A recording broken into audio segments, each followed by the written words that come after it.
Joining us now is Mitchell Smith, the CEO of Global Energy Metals. Good to see you, Mitchell. Excellent, thank you very much for having me. Tell our viewers about your company. Give us a brief overview. Sure, so Global Energy Metals is a vehicle that we created for shareholders to be able to invest in the electric vehicles sector and really the suite of batteries that go into powering the vehicles of the future.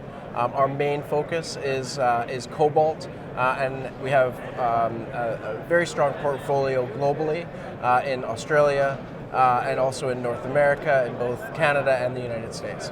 So the EV story has been interesting and popular for several years now. Cobalt, it seems to me, was very hot a while ago, and that maybe there's been sort of a hiccup in the story. Would you agree with that? So how would you describe the sentiment towards the story now? Yeah, for sure, and you know, I think the electric vehicle space has really just begun. It's really in its infancy at this time. You know, we have seen these adoption rates increase over time, and now there's recognition that the battery metals that are used in the space are required, and really there's some supply challenges given, you know, in the cobalt space, for instance, that, you know, over 70% comes from one very challenged country, right, the DRC. DRC, right? And there's a realization that there's a need for security of supply, and even more so, a domestic source of supply. So, you know, on the cobalt side, there's challenges on supply. There's this increase in demand.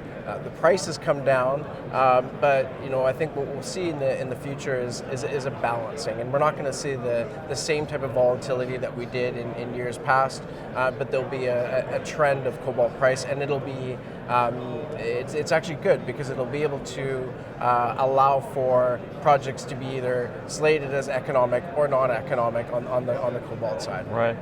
But what about the question that some bring up and say that, well, there are companies working on different types of technology where cobalt isn't even needed in EV. Yeah. How do you refute that story or claim? And I don't refute it, and there is substitution, and there's a lot of research, and there's a lot of development that is being done in that front.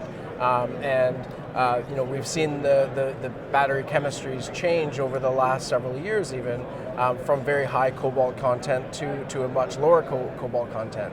That being said, there's a lot more electric vehicles that we see on the road, and because of that, there'll be more demand brought on for cobalt to be produced, and cobalt to be produced ethically and from jurisdictions that aren't, you know, we've heard it here termed a couple of times with AK-47 countries. So, you know, from that 40 percentile of countries that are not in the DRC, in safe jurisdictions. So I think that's really key to this.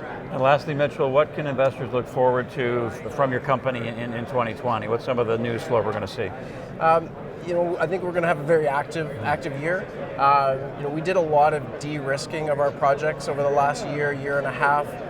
In Australia, we did a very significant work program. We have a very good understanding of our Millennium Cobalt project. We just took 100% of it and some additional satellite assets. In Nevada, we did the same thing, a very strong work program. This summer we partnered with the group Canada Cobalt Works to use their Re2Ox process to understand the metallurgical properties of the assets. And even though with all this de-risking, our price has come down, and you know, there's a real opportunity, I would say, for bargain hunting at this level with a lot of upside as we continue to advance our projects. Thanks, Mitchell. Excellent. Well, thank you very much. We appreciate it. You're welcome. Mitchell Smith, CEO, Global Energy Metals.